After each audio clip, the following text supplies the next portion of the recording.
High বন্ধুরা, আমি সৌমিক চলে এলাম আজকে আরও একটি নতুন ভিডিও নিয়ে। বন্ধুরা, আজকে আমি আমার ভিডিওতে দেখাতে চলেছি তোমরা কিভাবে বিনা গিম্বেলে একদম স্মুথলি ভিডিও কিভাবে বানাবে।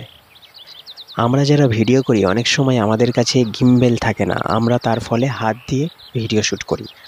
এই হাত দিয়ে ভিডিও শ্যুট করলে অনেক সময় আমাদের ভিডিওর ফ্রেম প্রচণ্ড কাঁপে, কিংবা আমরা যখন হেঁটে হেঁটে ভিডিও করতে করতে যাই সেই সময়ও আমাদের কিন্তু ক্যামেরা অতিরিক্ত কাঁপে। তো এখন আমি এমন একটা প্রসেস দেখাতে চলেছি যেটার মাধ্যমে আপনি যতই ক্যামেরা নাড়ান না কেন ভিডিওর মধ্যে কোনো ধরনের প্রবলেম দেখা দেবে না। তো তার আগে একটা ছোট্ট করে স্যাম্পল দেখিয়ে দিই। এই যে ভিডিওটা দেখতে পাচ্ছ এটা সম্পূর্ণ আমি আমার হাত দিয়ে শ্যুট করেছি, কত বাজে লাগছে দেখুন। আর এই ভিডিওটাই একটু এডিট করার পর ঠিক এইভাবে দাঁড়িয়েছে। বন্ধুরা, দেখলে হাত দিয়ে ভিডিওটা শ্যুট করার সময় কতটা ক্যামেরা কাঁপছিল, কিন্তু এই ভিডিওটাকেই এইভাবে বানিয়েছি। তো এটা কিভাবে, তো চলো কথা না বাড়িয়ে ভিডিও শুরু করা যাক।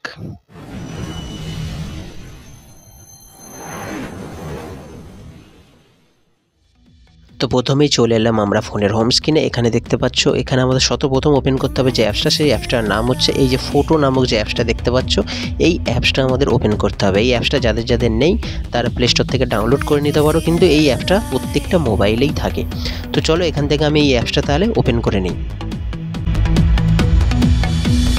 তো অ্যাপসটা ওপেন করার পর এখান থেকে আমি একটা ভিডিও বেছে নিচ্ছি। এখানে দেখতে পাচ্ছ অনেকগুলোই ভিডিও আছে, তো আমি যেটাকে হাত দিয়ে শ্যুট করেছি অর্থাৎ প্রচণ্ডভাবে ক্যামেরা জোর করে কাঁপিয়ে যে ভিডিওটা শ্যুট করছি সেটা এখান থেকে আমি জাস্ট বেছে নিচ্ছি আর কি। দেখতে পাচ্ছ এখান থেকে আমি একটা ভিডিও বেছে নিয়েছি।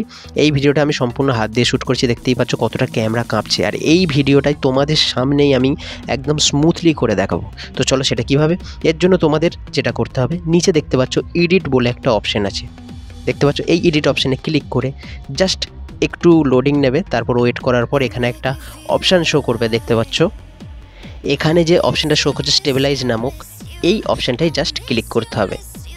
এই অপশানটাই ক্লিক করার পর এখানে দেখতে পাচ্ছ তোমাদের স্টেবিলাইজিং অর্থাৎ তোমাদের ভিডিওটা স্মুথলি কাজ কিন্তু শুরু হয়ে গিয়েছে। জাস্ট এখানে একটু ওয়েট করতে হবে। তো আমি একটু ভিডিওটা স্কিপ করে দিচ্ছি, এটা শেষ হওয়ার পরে আমি আবারও ফিরে আসছি। ওকে বন্ধুরা, এখানে দেখতে পাচ্ছ আমাদের ভিডিওটা স্টেবিলাইজিংয়ের কাজ শেষ, অর্থাৎ এই ভিডিওটা আমাদের স্মুথলি হয়ে গিয়েছে। এবারে এটা আমাদের ফাইলে সেভ করতে হবে, তার জন্য নিচে দেখতে পাচ্ছ সেভ কপি বলে যে অপশানটা আছে, জাস্ট এটার উপর ক্লিক করতে হবে। এটার উপর ক্লিক করার পর একটু লোডিং নেবে, নেওয়ার পর এটা তোমার সম্পূর্ণ ফাইলে চলে যাবে। এবারে আমি আসল রেজাল্টটা তোমাদের দেখাই। এখানে দেখতে পাচ্ছ ভিডিওটা প্রথমে কতটা ক্যামেরা কাঁপছিল আর এখন দেখো এখন কি একদম কাঁপছে। তো এই ছিল আজকে ছোট্ট একটা ভিডিও যদি ভালো লেগে থাকে অবশ্যই আমার চ্যানেলটিকে সাবস্ক্রাইব করতে ভুলবেন না। আর ভালো থেকো, ভালো রেখো, tata, bye bye, take care.